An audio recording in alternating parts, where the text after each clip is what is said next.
मोदी जी के बारे में मैं आपको बताना चाहूंगा। तो एक तो सबसे पहले आप उनके लिए प्रार्थना किया करो, दुआ दिया करो। हमारा हाल देख लो, पाकिस्तान में हमारा क्या हाल हो गया। सारे आलू प्याज 4-5 रुपए केजी हैं और आपके मजे लगे हुए हैं इंडिया में। ये याद रखना, पूरी धरती पे इस समय पूरी दुनिया में सबसे सस्ता अगर कोई देश है तो वो इंडिया है। वो भी क्यों है? वो मोदी जी के लिए आप दुआ किया करो। मलंग आदमी आपको मिल गया ना, जिसको पैसे की हसरत ना किसी चीज की हसरत। एक बूढ़ी माँ थी, वो भी मर गई, ठीक है। अभी उसका कौन है? आप लोग ही हो। वो आपको ही परिवार समझता अपने मुल्क को।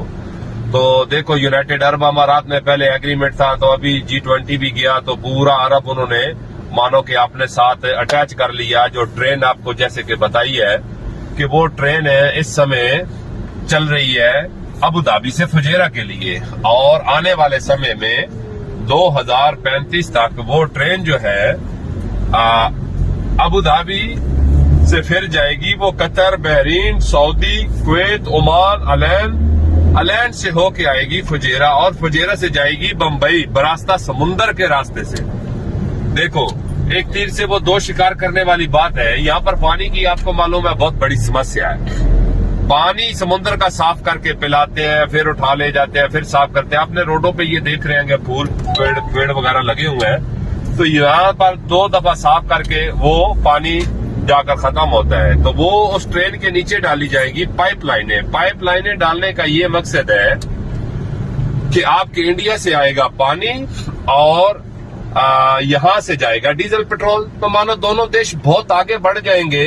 तो ये जैसे कि मैंने आपको बताया, ये किसका कमाल है? ये मोदी जी का कमाल है, ठीक है। कुछ लोग मेरे साथ लफड़ा करना शुरू कर देते हैं, आप मोदी जी के पुजारी हो, फलाना है, धमाका है। तो मैं किसी पार्टी से मेरा कोई नहीं है, मैं तो टूरिज्म का काम हूँ और मैं इंडियन कंपनी में हूँ। मैं इसलिए आपको बताता हूँ कि भाई आपको मालूम होना चाहिए कि आपका प्राइम मिनिस्टर क्या कर रहा है आपने देशवासियों के लिए। क्योंकि मोदी जी के खोपड़ी जैसे अंग्रेज लोगों का 100 साल आगे का सोचता है ना, 200 साल, तो मोदी जी वैसी सोच रखते हैं। तो इसलिए मैं आपको दुआ करूंगा कि दुआ करो कि ये 10-15 साल और गुजार जाए, तो मान के चलो कि साले अंग्रेज भी आकर आपके यहाँ वो लोग काम करेंगे। ये मैं आपको गारंटी से बोलता हूँ। मेरा भी इधर 13-14 साल का एक्सपीरियंस है यूनाइटेड अरब अमारात में।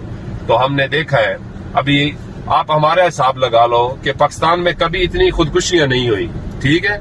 आटे के पीछे बेचारी लेडीज लोग मर गए, पाँव के नीचे आके मर गए। आलू प्याज देखो वो आसमानों से बातें करते हैं, कुकिंग ऑयल देखो, ठीक है।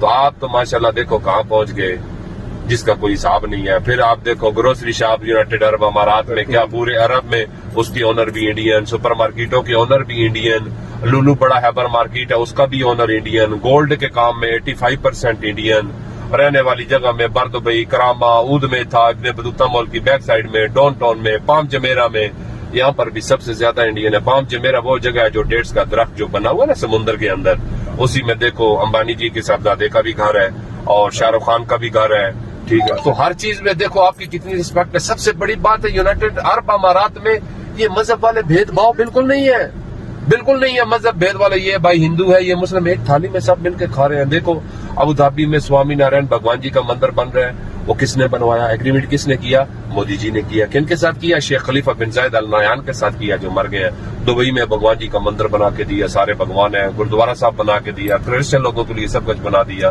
तो आने वाले समय में मेरे हिसाब से आपका इंडिया बहुत और आगे बढ़ जाएगा, क्योंकि मोदी जी की जो पूरी टीम है। अभी आप योगी जी का एरिया ले लो, मैं बैठा यहाँ हूँ, तो वो देखो वहां पर बोलते हैं शाम के बाद कोई बाहर नहीं निकलता था, ठीक है। तो अभी उधर दिन रात और चांद चांदनी बनाई हुई है, कोई टेंशन नहीं है। तो इसी तरह ये सारा कुछ सिटी टूर में होता है। तो मैंने बोला कि मैं आपको बता दूं कि भाई आपके लिए आपके मोदी जी क्या सोच रहे हैं, जो हमारे इल्म में हम उसके हिसाब से आपको बता रहे हैं।